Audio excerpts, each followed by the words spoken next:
Hello everyone, welcome to my channel Judiciary with Anusha. Today I'm going to deal with a minor law, the Protection of Women from Domestic Violence Act. Now, the Protection of Women Domestic Violence Act 2005, अब आपको पता है क्योंकि ये prelims में भी आएगा और मेंस में भी आएगा, तो सबसे पहले आपको पता है कि अगर आप यूपी जुडिशरी के लिए इसको टारगेट कर रहे हो इस एक्ट को, so you should be thoroughly prepared या अवेयर अबाउट द फैक्ट कि अरेंजमेंट ऑफ सेक्शंस आपको पता होने चाहिए. आपको पता होना चाहिए कि domestic violence act, domestic violence कहाँ पे डिफाइंड है, सेक्शन 3 में. फिर इसमें जो दो इम्पॉर्टेंट ऑफिसर्स बताए गए हैं, that is protection officer and service provider, वो कहाँ पर अपॉइंट है, उनकी ड्यूटीज़ एंड फंक्शंस कहाँ बताइए, सर्विस प्रोवाइडर कहाँ बताया है, ये सब आपको पता होना चाहिए. मतलब वैसे भी कितने ये 37 सेक्शंस का एक्ट है, लेकिन उसमें भी कुछ सेक्शंस होते हैं जो इम्पॉर्टेंट होते हैं. फिर इसमें कुछ ऑर्डर्स है, जैसे protection order, residence order, monetary relief, custody orders and compensation orders. तो ये सब चीज़ें आपको पता होनी चाहिए. सबसे अच्छी चीज़ क्या है कि सबसे पहले आपने इंडेक्स खोला, इंडेक्स में आपने देखा कि हाँ ये सब चीज़ें इस एक्ट में दे रखी हैं. Now you go further. ये देखिए मैंने आपके लिए ये केस लॉ वाला स्लाइड लगाया है, जिसमें जो इम्पॉर्टेंट केस लॉज है, ये तो बहुत सारे केस लॉज, इतने सारे केस लॉज याद नहीं करने हैं. इस पर जिस पर स्टार लगाया है उस पर आप एक बार गो थ्रू कर सकते हो. उसमें भी जो सबसे ज़्यादा इम्पॉर्टेंट है और जो आ रखा है वो ये है, सेक्शन 2Q, जो रिस्पोंडेंट के बारे में बताता है कि उसके अंदर the word adult mail were struck down as unconstitutional. Any person including a female relative can be a respondent.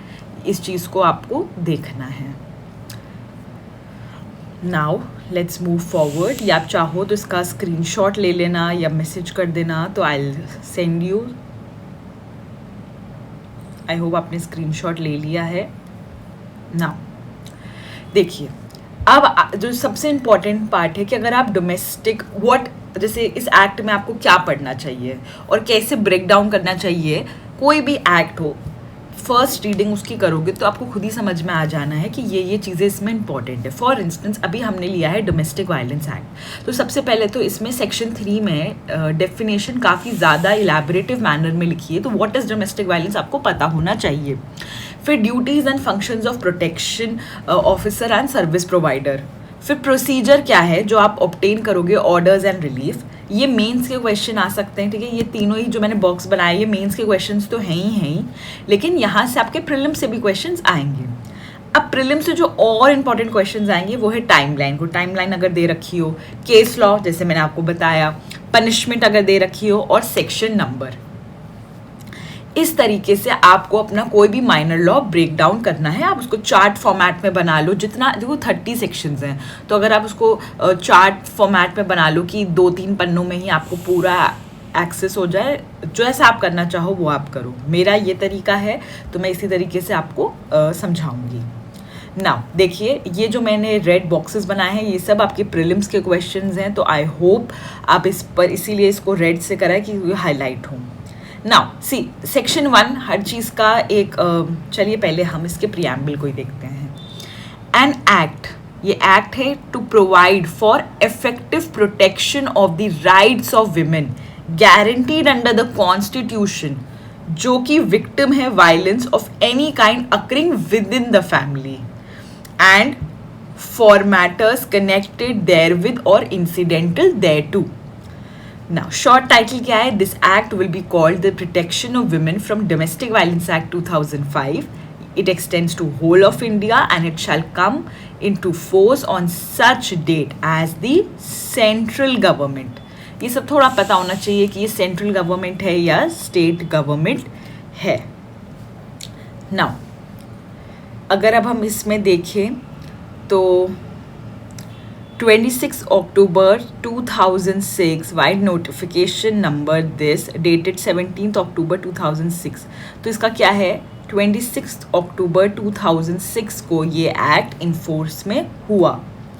Now definition part हम तब गो थ्रू करेंगे जब ये वर्ड्स आएंगे फॉर इजी एक्सेसिबल, क्योंकि अभी डेफिनेशंस पढ़ के नहीं ज़्यादा समझ में आता है. जब आप इसमें आएगा वो वर्ड तब समझोगे तो थोड़ा और क्लियर होगा. Now definition of domestic violence. तो देखिए ये कितनी ज़्यादा मतलब बड़ी डेफिनेशन है, बट अगर आप इसको ब्रेक डाउन करोगे तो आपको रियलाइज़ होगा कि इतनी भी मतलब ये डिफ़िकल्ट नहीं है. For the purpose of this act, इस मतलब for the purpose of this act, तो डोमेस्टिक वायलेंस की जो डेफिनेशन है वो इसी एक्ट के लिए ही एप्लीकेबल है. कि कोई भी आप एक्ट कर रहे हो या ओमिशन कर रहे हो, कुछ करना चाहिए था बट आपने नहीं किया, या कमीशन कर रहे हो कोई चीज़ की, आप स्टार्ट कर रहे हो कुछ करना, प्लान कर रहे हो कुछ कर रहे हो, या कंडक्ट कुछ ऐसा है किसका, रिस्पॉन्डेंट का, शैल कॉन्स्टिट्यूट अ डोमेस्टिक वायलेंस. अब यहीं पर सबसे पहले अब हमें समझना है कि रिस्पॉन्डेंट कौन है. So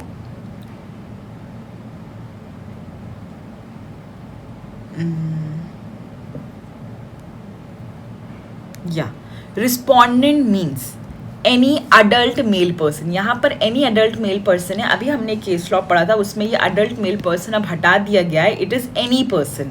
respondent means any adult person who is or has been in a domestic relationship with the aggrieved person and against whom the aggrieved person has sought any relief under this act. तो basically respondent वो इंसान है चाहे वो adult, मतलब it is adult person.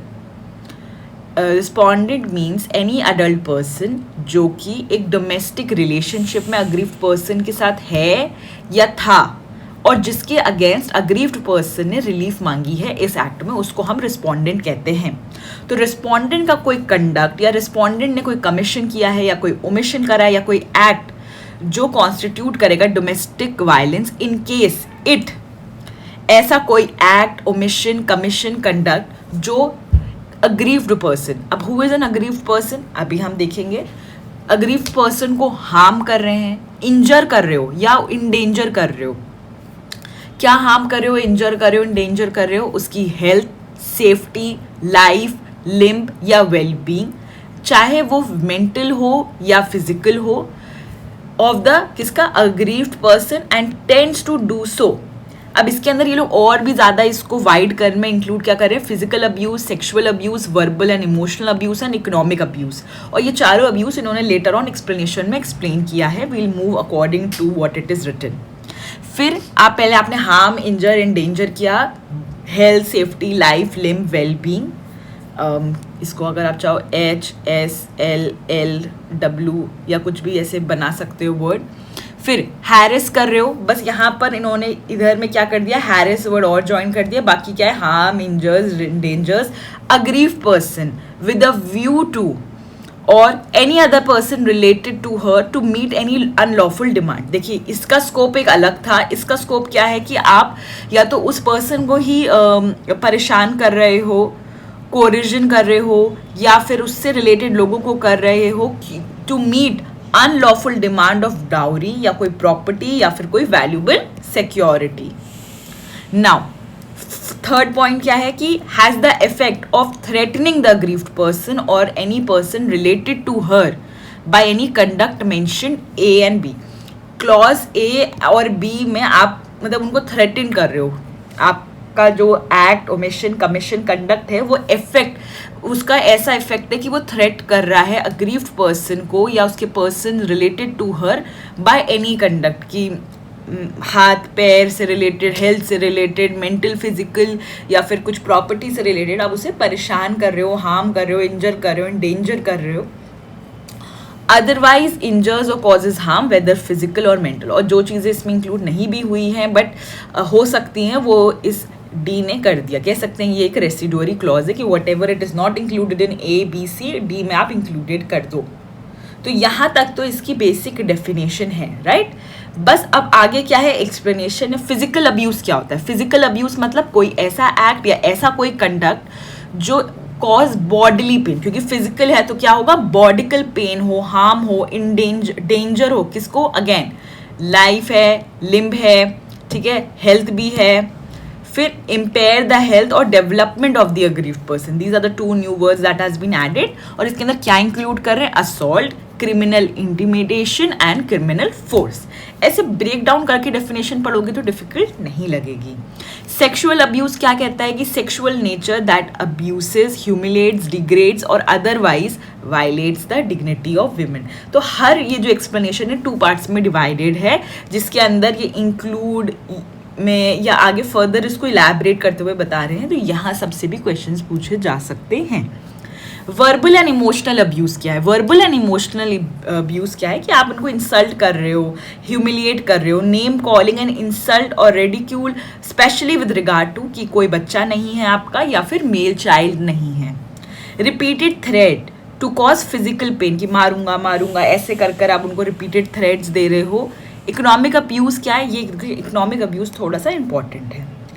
Economic abuse includes deprivation of all or any economic or financial resources, all या any to which, अब इसमें इंपॉर्टेंट समझिए कि aggrieved person entitled था under any law or custom whether payable under a court order of a court or otherwise, or which the aggrieved person requires out of necessity। इस definition को कितना ज़्यादा उन्होंने ब्रॉड किया है कि आप aggrieved person को या तो डिप्राइव कर रहे हो पूरे से या फिर थोड़े से इकोनॉमिक या फाइनेंशियल रिसोर्सेज, जो रिसोर्सेज अग्रीव्ड पर्सन या तो लॉ के तहत इंटाइटल था या किसी कस्टम के थ्रू। अब लॉ के थ्रू हुआ तो obviously the order of the court, या कस्टम तो अदरवाइज, जो अग्रीव्ड पर्सन या तो आउट ऑफ नेसेसिटी, 3 एस्पेक्ट इसमें, but not limited to household necessities for the aggrieved person and her children. मतलब एक तो नेसेसिटी उसको भी और इन्होंने सब क्लासिफाई किया कि ऐसी नेसेसिटी जो हाउस होल्ड नेसेसिटीज़ हो, वॉशरूम नहीं जाने दे रहे हैं, किचन में नहीं घुसने दे रहे हैं, एंड इसमें उनके बच्चे को भी इंक्लूड किया है। इफ़ एनी स्त्री धन, देखिए और मतलब आप समझ रहे हो, ऐसे आप एक चार्ट बना सकते हो, उसमें इकोनॉमिक क्या है ये इकोनॉमिक अब्यूज़ में ऐसे पॉइंटर्स लिख सकते हो, जिस स्त्रीधन, प्रॉपर्टी जॉइंटली और separately owned by the aggrieved person, payment of rental related to the shared household and maintenance. Now disposal of household effects, any alienation of assets whether movable or immovable, valuable, share, security, bond and the like of other property in which the aggrieved person has an interest or is entitled to use by virtue of a domestic relationship, or which may be reasonably required by the aggrieved person or her children or her stridhan or any other property jointly or separately held by the aggrieved person। आप उसका क्या कर दे रहे हो? Disposal कर दे रहे हो। इसको इकोनॉमिक अब्यूज में लाया गया है। या प्रोहिबिशन और restriction to continue access to resources और फैसिलिटीज, वही जैसे वॉशरूम नहीं जा सकते हो आप, किचन नहीं जा सकते हो, which the aggrieve person again is entitled to use or enjoy by virtue of a domestic relationship including access to the shared household. तो यहाँ पे 2 वर्ड्स आए हैं, एक आया है शेयर्ड हाउस होल्ड और एक अग्रीव्ड पर्सन है, उसको समझते हैं तब आपको ये डेफिनेशन और अच्छे से समझ पाएगी। लेकिन एक्सप्लेनेशन 2 क्या कह रहा है, एक बार पढ़ लेते हैं। For the purpose of determining whether कोई एक्ट, ओमिशन, कमीशन और conduct of the respondent domestic violence में आता है या नहीं, the overall facts and circumstances of the case shall take into consideration. Now this is important क्योंकि ये भी पूछा जा सकता है कि जब हम ये देख रहे हैं कि कोई एक्ट, ओमिशन, कंडक्ट रिस्पोंडेंट का डोमेस्टिक वायलेंस है तो हम क्या देखेंगे, तो overall facts and circumstances of the case को हम देखेंगे। नाउ अग्रीव्ड पर्सन क्या होता है? Aggrieved person means any women who is, मतलब अभी भी है, हैज़ बीन, रह चुकी है domestic relationship with the respondent, respondent अभी हम देख चुके हैं, and who alleges to have been subject to any act of domestic violence by the respondent. पहले उन्होंने बताया कि अग्रीव्ड पर्सन है कौन? एक वुमेन जो अग्रीव्ड पर्सन के साथ एक डोमेस्टिक रिलेशनशिप में थी, देन वो एलिज करिए कि उसके साथ डोमेस्टिक वायलेंस हुआ है। तो this definition again has 2 parts. Now comes what is domestic relationship, क्योंकि यहाँ पर वर्ड डोमेस्टिक रिलेशनशिप आया तो डोमेस्टिक रिलेशनशिप भी देख लो आप। Means a relationship between 2 persons who live or have at any point of time lived together in a shared household when they are related by marriage or through a relationship in the nature of marriage, consanguinity, adoption, or are family members living together as a joint family। Adopt, देखिए अब इन्होंने कितना सारा इसमें include कर दिया कि domestic relationship सिर्फ हस्बैंड वाइफ के बीच ही नहीं होता है, consanguinity, marriage, through a relationship in the nature of marriage, through a relationship in the nature of marriage, adoption, फिर family members living together as joint family, इतने सारे रिश्तों को इन्होंने कवर करा है। नाउ अब आपका जो सबसे इंपॉर्टेंट आ रहा है shared household. Shared household देखिए क्या है, means a household where जो द पर्सन अग्रीव लिव्स और at any stage have lived in a domestic relationship.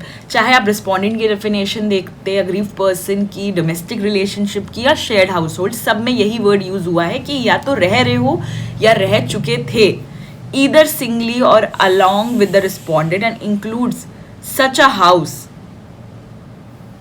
whether owned or tenanted either jointly by the aggrieved person and the respondent or owned or tenanted by either of them in respect of which either the aggrieved person or the respondent or both jointly or singly have a right, title, interest, equity and includes such a household which may belong to a joint family of which the respondent is a member irrespective of whether the respondent or the aggrieved person has this।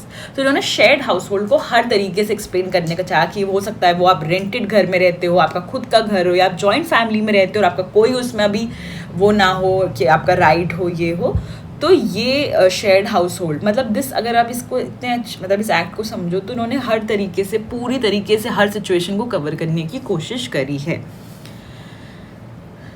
I hope इतना आपको clear हुआ हो। अगर कोई चीज़ clear नहीं हुई हो तो प्लीज़ आप कमेंट डाउन करना, I will explain. Now we move towards another important aspect that is powers and duties of protection officers and service provider. तो क्या अब इस सबसे ज़्यादा, अब हम इसको स्टोरी की तरह समझते हैं। क्या कह रहे हैं कि आप एनी पर्सन जिसको रीज़न टू बिलीव है कि कोई act of domestic violence has been, हो चुका है, इज़ बीइंग, हो रहा है या होने वाला है, तीनों ही टेंसेस कवर करे हैं, तो वो इंफॉर्मेशन दे सकता है प्रोटेक्शन ऑफिसर को। एंड जो इंसान प्रोटेक्शन ऑफिसर को गुड फेथ में ये इंफॉर्मेशन दे रहा है उसकी अगेंस्ट कोई लाइबिलिटी सिविल या क्रिमिनल नहीं होगी। अब पुलिस ऑफिसर या फिर एक प्रोसिक्यूशन ऑफिसर या सर्विस प्रोवाइडर और मजिस्ट्रेट, 4 लोग इनमें यहाँ पे मेंशन हुए हैं। इनमें से किसी को भी अगर रिसीव हुई है डोमेस्टिक वायलेंस की कंप्लेन, या फिर वो लोग प्रेजेंट थे जब वो डोमेस्टिक वायलेंस का इंसिडेंट हो रहा था, और when the incident of domestic violence is reported to him, complaint मिली है, ठीक है, कंप्लेन रिसीव हुई है, किसी ने रिपोर्ट करी है, या फिर वो प्रेजेंट थे at the place of incident, shall inform the aggrieve person. तो यहाँ पर क्या है, राइट्स ऑफ अग्रीव्ड पर्सन, ठीक है ना, कि उसका राइट है कि वो एक एप्लीकेशन सॉर्ट कर सकती है फॉर अ रिलीफ। अभी आपको पता है 5 ऑर्डर, देखिए यहीं पर ही मेंशन कर दिए हैं 5 order, protection order, an order for monetary relief, custody relief, residence order and common, and more than one of such order. देखिए ये भी आपसे क्वेश्चन पूछ सकते हैं, क्या एक ही ऑर्डर ले सकती है या एक से ज़्यादा ऑर्डर भी ले सकती है। अब availability of services of service provider, जो सर्विस प्रोवाइडर जो भी फैसिलिटीज़ दे सकता है वो भी अवेल कर सकते हैं, जो भी प्रोटेक्शन ऑफिसर सर्विस प्रोवाइड कर सकता है वो भी अवेल कर सकते हैं। उसके पास right to free legal services है under the legal service authority act and of her right to file a complaint under section 498A of the Indian penal code. आपको प्रेजेंट BNS का सेक्शन पता होना चाहिए। Now provided that nothing in this act shall be construed in any manner as to relieve a police officer from his duty to proceed in accordance with law upon receipt of information as to a commission of a cognizable offence।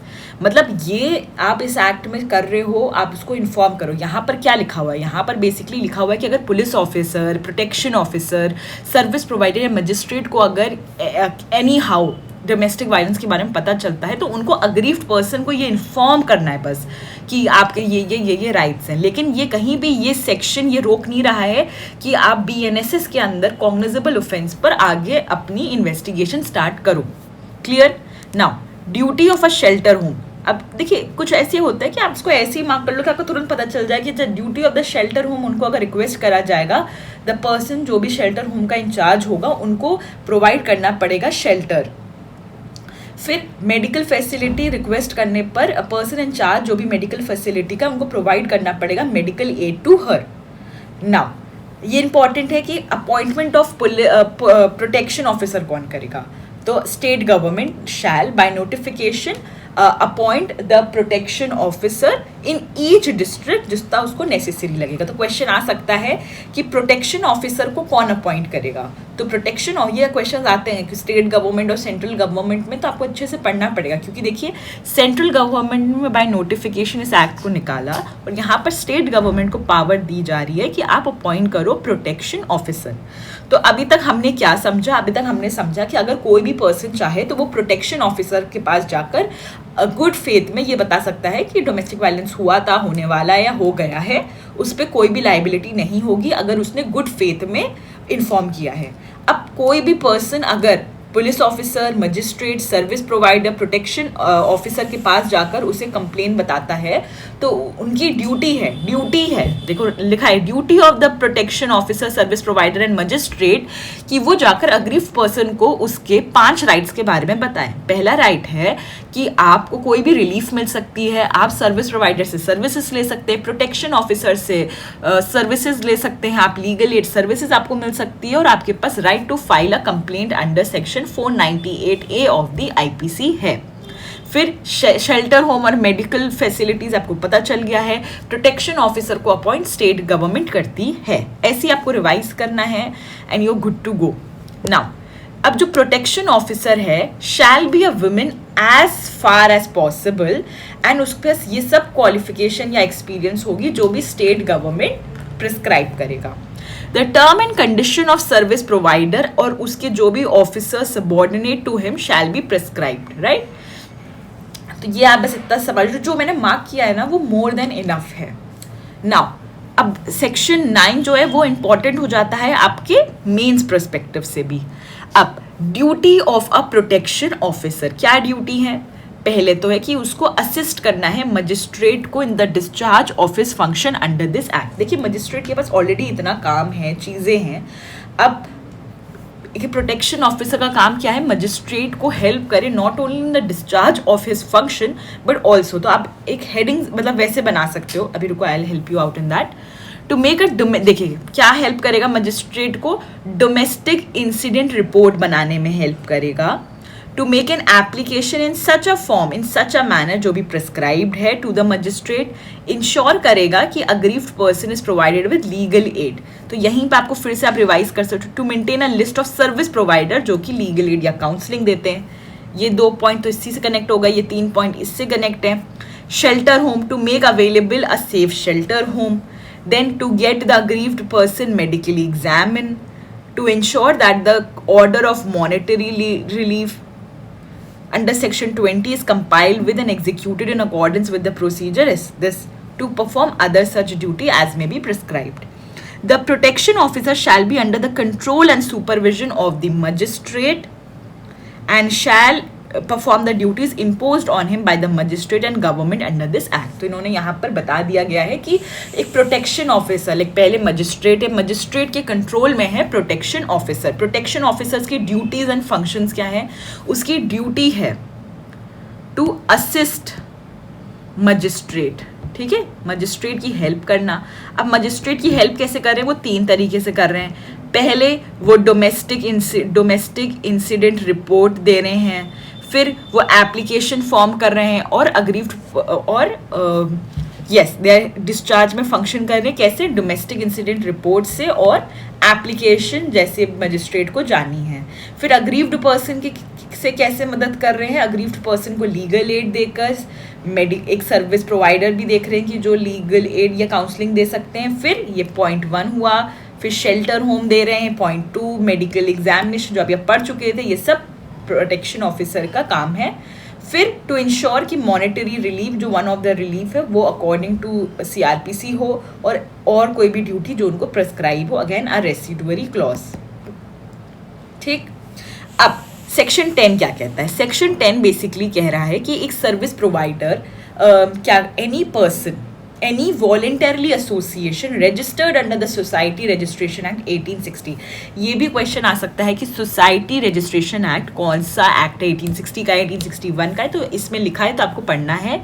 तो कोई ऐसा voluntarily association जो register है या तो society registration act 1860 में या a company registered act under a company act 1956 और any other law for the time being in force, इस ऑब्जेक्टिव से वो वॉलंटरली एसोसिएशन बनी है कि वो प्रोटेक्ट कर सके right and interest of the women by lawful means, जिसमें वो प्रोवाइड करें लीगल एड, मेडिकल, फाइनेंशियल या अदर असिस्टेंस. वो रजिस्टर करेंगे अपने आप को state government as a service provider for the purpose of the act. तो बेसिकली बताया कि सर्विस प्रोवाइडर कैसे पहले तो बना जाता है, किस ऑब्जेक्टिव आपको होना चाहिए, और स्टेट गवर्नमेंट में आपको अपने आप को रजिस्टर करवाना है एज अ सर्विस प्रोवाइडर. पहले तो ये क्या थी कि वॉलंटरली एसोसिएशन थी जिसने रजिस्टर किया और फिर एक सर्विस प्रोवाइडर के तहत अपने आप को रजिस्टर किया है विद द स्टेट गवर्नमेंट. अब इनकी क्या पावर है?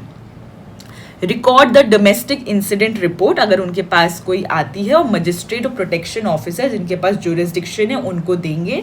फिर get the aggrieved person medically examine. फिर ensure that the aggrieved person is provided shelter in a shelter home if she so requires, and forward the report of the lodging of the aggrieved person in the shelter home to the police station within the local limits of which the domestic violence took place. No suit, prosecution या other legal proceeding shall lie against any service provider or any member of the service provider who is or is deemed to, again, good faith. Now duties of government. देखिए government की दोनों central government और state government की क्या duties हैं कि जितना हो पाए इस एक्ट को वाइड पब्लिसिटी देंगे थ्रू पब्लिक मीडिया, चाहे television, radio, print media, at regular interval. एक बार में नहीं, देते रहेंगे फिक्स्ड इंटरवल्स में. फिर सेंट्रल गवर्नमेंट, स्टेट गवर्नमेंट जिसमें पुलिस ऑफिसर्स या जुडिशियल सर्विसेज के मेंबर्स, इनको इस टॉपिक के बारे में अवेयरनेस करेंगे, ट्रेनिंग करेंगे, जितना हो पाए इस इशूज़ के बारे में एड्रेस करेंगे. फिर एक कोऑर्डिनेशन होगा between the services provided by concern ministries, जैसे dealing with law, home affairs, health, human resources. Protocols for the various ministries concerned with the delivery of service to women under this act, including the codes, are prepared and put in place. तो ये है duties of this. तो 3 duties बताई गई हैं. आप देखो जाए तो duties of protection officers, duty of service provider and duty of government. I hope आपको, अभी हम छोटा सा रिवीजन कर लेते हैं. अभी तक हमने क्या पढ़ा? अभी हमने सिर्फ पढ़ा है कि डोमेस्टिक वायलेंस क्या होता है. तो डोमेस्टिक वायलेंस रिस्पोंडेंट ऐसा कोई एक्ट कर रहा है, कोई कंडक्ट कर रहा है, कोई ओमिशन कर रहा है, कोई कमीशन कर रहा है जिसकी वजह से 4 चीज़ें हो रही हों. हार्म, इंजर और इंडेंजर्स, या तो physical abuse, sexual abuse, verbal, economic abuse, mental और फिजिकल भी इंक्लूडेड है, या फिर अनलॉफुल डिमांड कर रहा है, या फिर थ्रेट पहुंचा रहा है, वो सब चीज़ें करने का जो ए और बी में मेंशन, या एनी अदर थिंग जो उसको फिजिकल या मेंटल हार्म करें. फिर आपने physical, verbal abuse, economic abuse को अच्छे से समझा, सेक्सुअल अब्यूज़ जिसमें इकोनॉमिक अब्यूज़ थोड़ा सा इंपॉर्टेंट हो जाता है. फिर हमने डेफिनेशंस भी देखी कि अ शेयर्ड हाउस होल्ड क्या होता है, रिस्पॉन्डेंट क्या होता है. फिर हमने अग्रीव्ड पर्सन और डोमेस्टिक रिलेशनशिप को देखा. अब क्योंकि हमारे में ये 2-3 वर्ड्स आ गए हैं तो हम इसको भी देख लेते हैं. पहले देख लेते हैं कि जो मजिस्ट्रेट मीन्स होता है judicial magistrate of the first class, और as the case may be the metropolitan magistrate. बस आपको इतना याद रखना है.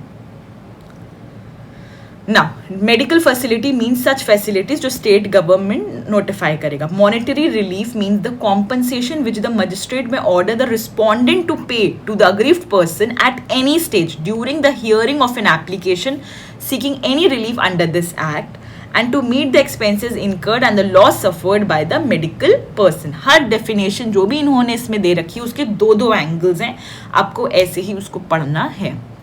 फिर आता है shelter home means any shelter that has been notified. सारी इंपॉर्टेंट डेफिनेशन हो गई है.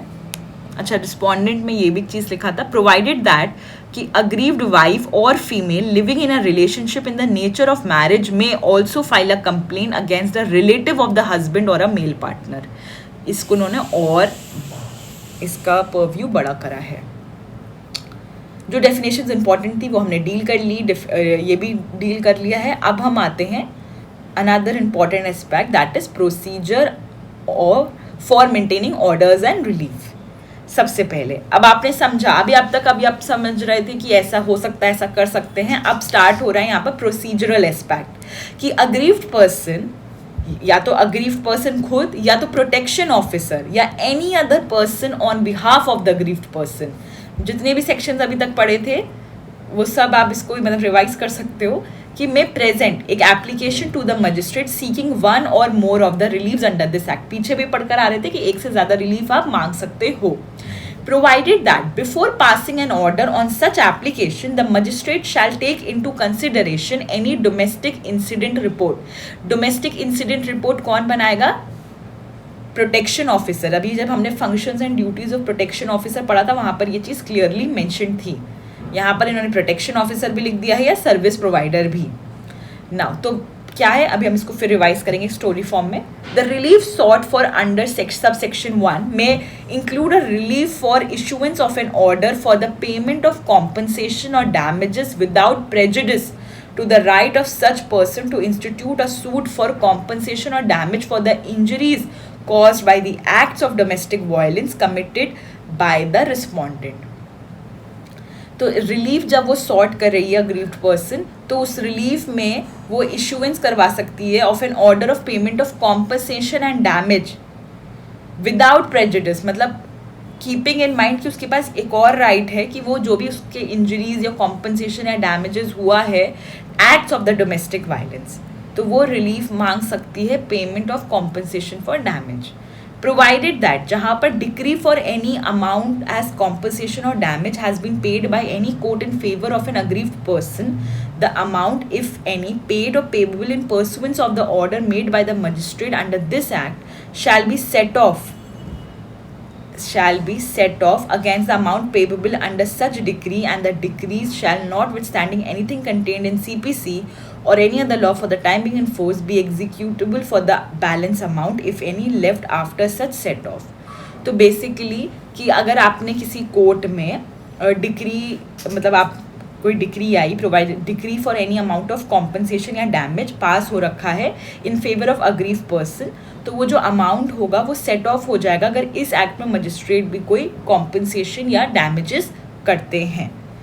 Every application under subsection 1 shall be in a form and contain such particulars as may be prescribed or as nearly as possible thereto.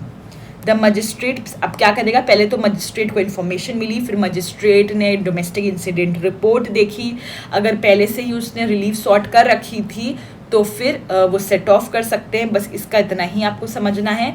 और fourth अब एक date fix करेगा which shall not ordinarily be beyond 3 days from the date of receipt of the application. मैंने कहा था ना timelines आपको पढ़नी इंपॉर्टेंट है, तो फर्स्ट टाइमलाइन आपकी इस एक्ट की आ गई है कि जैसे ही मजिस्ट्रेट के पास एप्लीकेशन जाती है उसके 3 दिन के अंदर अंदर ही उनको डेट दे देनी है। Magistrate shall endeavour to dispose of every application made under subsection 1 60 days के अंदर अंदर from the date of first hearing. 2 timelines आ चुकी हैं, तो चाहो तो आप एक स्टिकी नोट पे ये सब छोटी छोटी कर सकते हो कि रिवीजन के टाइम पर हेल्प होगा, क्योंकि जो मैंने वो चार्ट बताया था उसके बियॉन्ड आपको इसमें और कुछ देखना ही नहीं है। सर्विस ऑफ नोटिस, आपको पता ही है कि डिफेंडेंट को, रिस्पोंडेंट को नोटिस तो जाना ही जाना है, तो जो भी नोटिस ऑफ द डेट जो भी फिक्स्ड हुई है हियरिंग के लिए under section 12 shall be given by the magistrate to the protection officer who shall get it served by such mean as may be prescribed on the respondent or on any other person as directed by the magistrate within a maximum period of 2 days or such further reasonable time as may be allowed by the magistrate.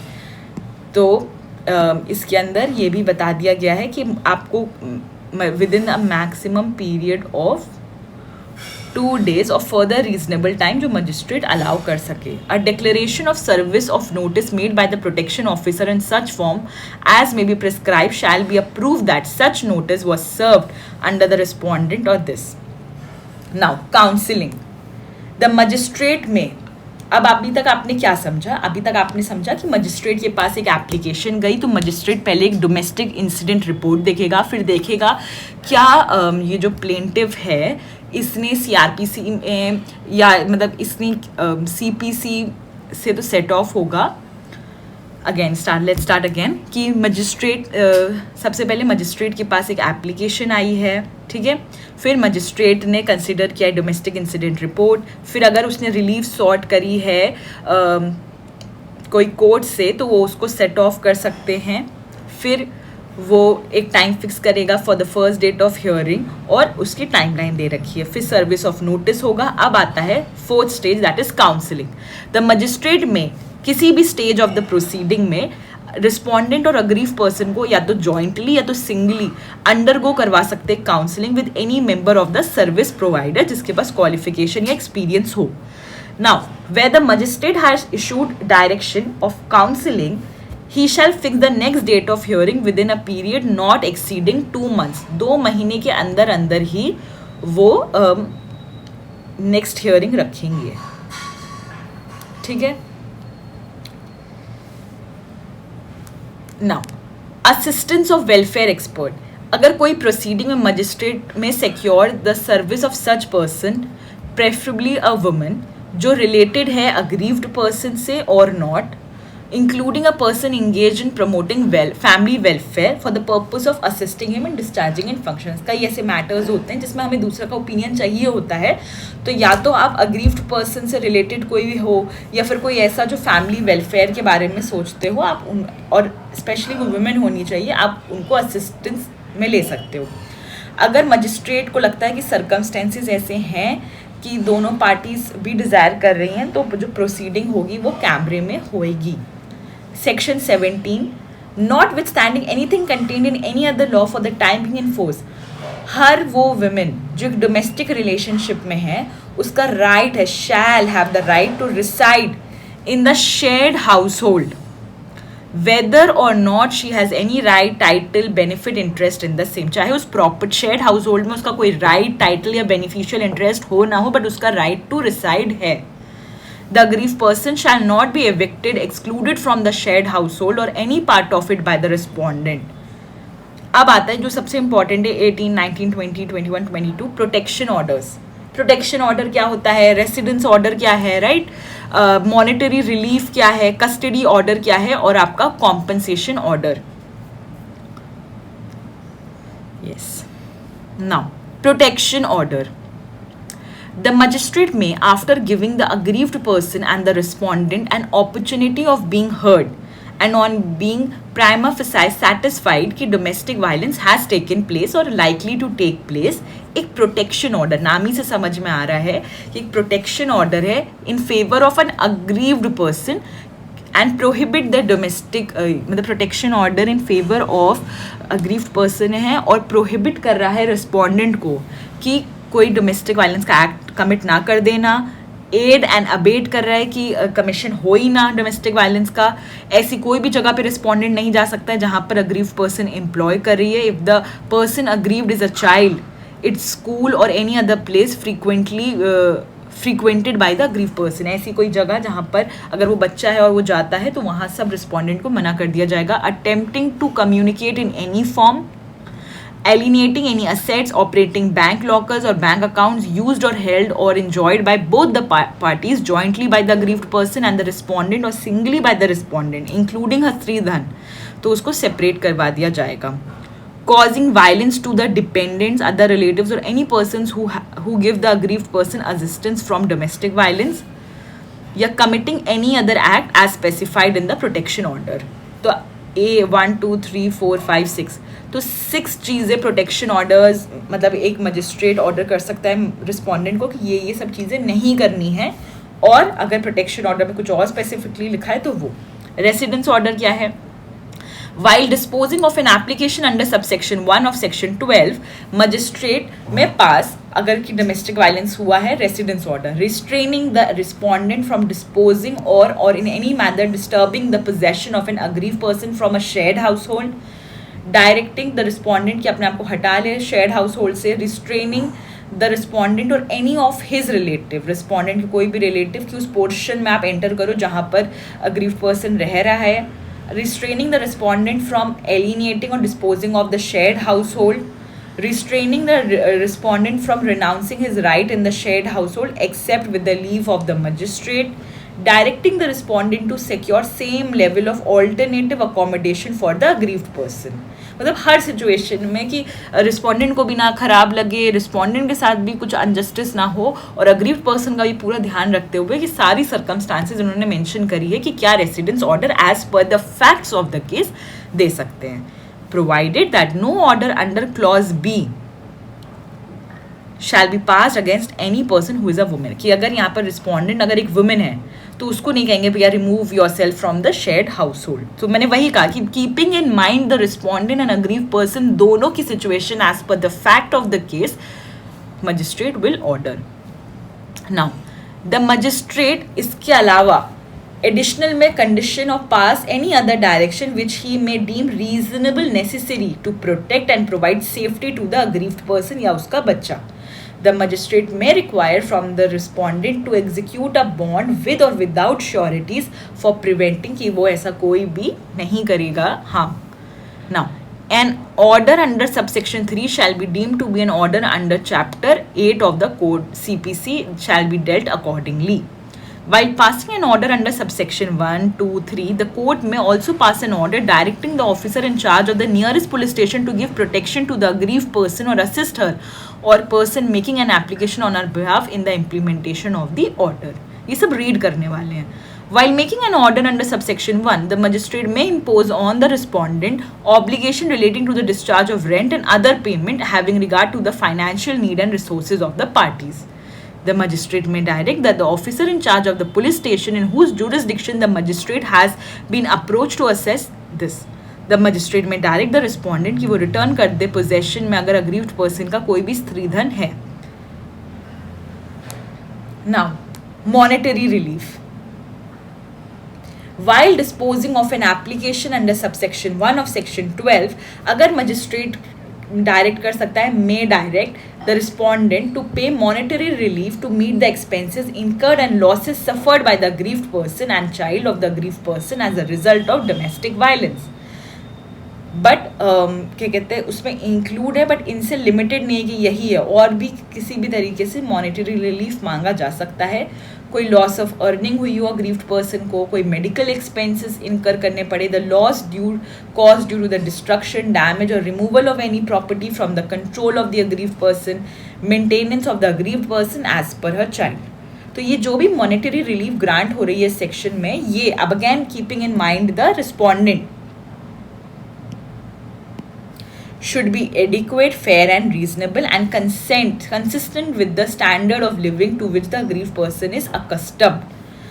The magistrate shall have the power to order an appropriate lump sum payment or monthly payment for maintenance as the nature and circumstances of the case required. जो magistrate send करेगा ये copy of the order of monetary relief to the parties to the application and to charge of police station. The respondent shall pay the monetary relief granted to the aggrieved person जो भी period specify किया गया है. Upon the failure, अगर अब वो नहीं respondent fail हो जाता है, the failure on the part of the respondent to make payment in terms of the order under subsection 1, the magistrate may direct the employer or a debtor of the respondent to directly pay to the aggrieved person. तो magistrate क्या कर सकता है, employer या debtor of the respondent to directly pay to the aggrieved person or to deposit with the court a portion of the wages and salary or debt due to or accrued to the credit of the respondent, which amount may be adjusted towards the monetary relief. तो ये court ये भी कर सकता है कि अगर respondent ना देना चाहे पैसा तो. Custody order, nothing contained anything notwithstanding anything contained in any other law for the time being in force, the magistrate may at the any stage of hearing of the application protection order from any such relief temporary custody of the child and children to the aggrieved person दे सकता है, और जहाँ necessary arrangement कर सकता है कि respondent visit कर सके. Now, provided that if the magistrate is of the opinion that any visit of the respondent may be harmful to the interest of the child and children, तो allow refuse भी कर सकता है as per the circumstances of the case. Compensation order, in addition to other relief as may be granted under this act, the magistrate may on the application being made by the aggrieved person pass an order directing the respondent to pay compensation damages for the injuries including mental torture or emotional distress caused by the act of this. Now, अब यहाँ से कुछ technical चीज़ें start हैं, बस आपको उसको read करना है, लेकिन यहाँ से भी क्वेश्चंस आते हैं. Now, yeah. In any proceeding before him under this act, the magistrate may pass an interim order.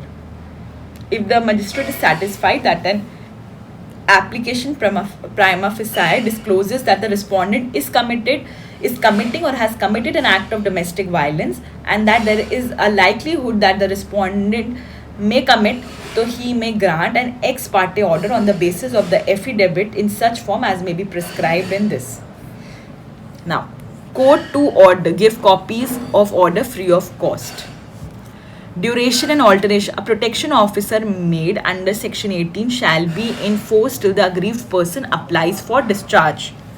If the magistrate on receipt of an application from the aggrieved person or the respondent is satisfied there is a change in the circumstances requiring alteration, modification or revocation of any order under this act, he for reasons to be recorded in writing pass such order. तो मतलब जो भी order दे रखा है monetary वाला, custody, compensation, protection, तो ये मतलब इसका ड्यूरेशन या ऑल्टरेशन ऑल्टर हो सकता है.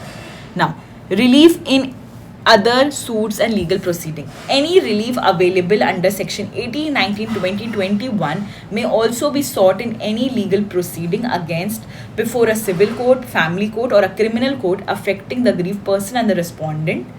Any relief referred to in subsection 1 may be sought for in addition to and along with any other relief that the aggrieved person may seek in such this.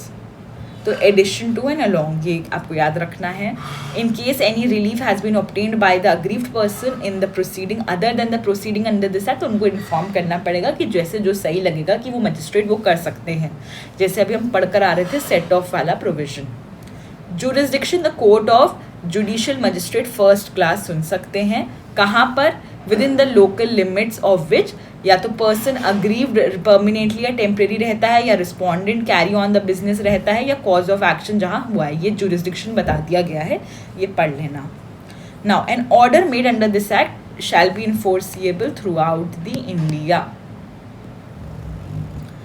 अब save as otherwise provided, the provision of CRPC will apply. Nothing in subsection 1 shall prevent the court from laying down its own procedure. Own procedure भी हो सकता है.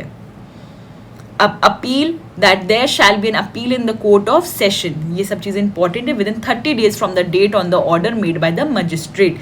अलग अलग timelines दे रखी हैं यहाँ पे 3, 2 months, 3 months, ये आपको पता होनी चाहिए. अब इसमें अब ये तो सब में मोस्टली कॉमन ही रहता है कि प्रोटेक्शन ऑफिसर जितने भी मेंबर्स हैं वो एक पब्लिक सर्वेंट हैं.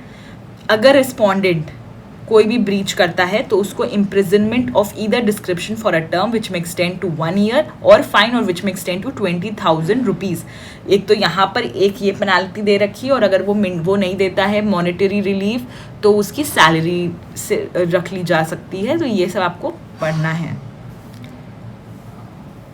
Now, while framing charges under subsection 1, the magistrate may also frame charges under section 498 of IPC or any other provision of the code, dowry prohibition and all. फिर ये cognizable and non-bailable offence है. Protection officer अगर fail हो जाता है, अपनी duty नहीं discharge करता अच्छे से, तो फिर उसको भी 1 year with fine और which may extend to 20,000 rupees. Same. Now, no prosecution or other legal proceeding shall lie against the prosecution officer जब तक एक previous sanction हमने state government से नहीं ले ली हो. फिर no suit proceedings or other legal proceedings shall lie against protection officer अगर उसने good faith में किया हो. This is the key word. Now, the provision of this act shall be in addition to and not in derogation of the provision of this. Again, 3 बार ये चीज़ आपको बता दी गई है. फिर पावर ऑफ सेंट्रल गवर्नमेंट की है कि वो क्वालिफिकेशन और एक्सपीरियंस बता सके प्रोटेक्शन ऑफिसर का, टर्म और कितने टाइम तक रहेगा, form and manner of domestic incident report, और form and manner of an application of protection order to magistrate. ये चारों चीज़ें कौन बताएगा? सेंट्रल गवर्नमेंट बताएगा. स्टेट नहीं, और भी चीज़ें. ओके. नाउ, द फॉर्म और the complain, the other duties, ये सब चीज़ें आपकी सारी चीज़ें कौन बताएगा? सेंट्रल गवर्नमेंट बताएगा। बस आपको इतना पता होना चाहिए। स्टेट गवर्नमेंट का काम क्या था कि प्रोटेक्शन ऑफिसर को अपॉइंट करे डिस्ट्रिक्ट पे। I hope this act is clear. कोई भी डाउट हो, कुछ भी हो, आप पूछ सकते हो। इस एक्ट को बेसिकली आप जितना चाहो उतना शॉर्ट में कर सकते हो, बार बार रिवाइज करते चलो ना, तो आप देखोगे कि जितनी देर में ये हमने पढ़ा, हमने each and every word cover किया है, आप इसको एक स्टोरी फॉर्मेट में समझ सकते हो। I will make a short video in which 10 minute video, जिसमें हम इसको जल्दी से रिवाइज कर सकते हैं कि अगर किसी को बस एक कहानी की तरह सुनना है हम वो भी करेंगे। Okay, thank you so much. Stay tune for other videos.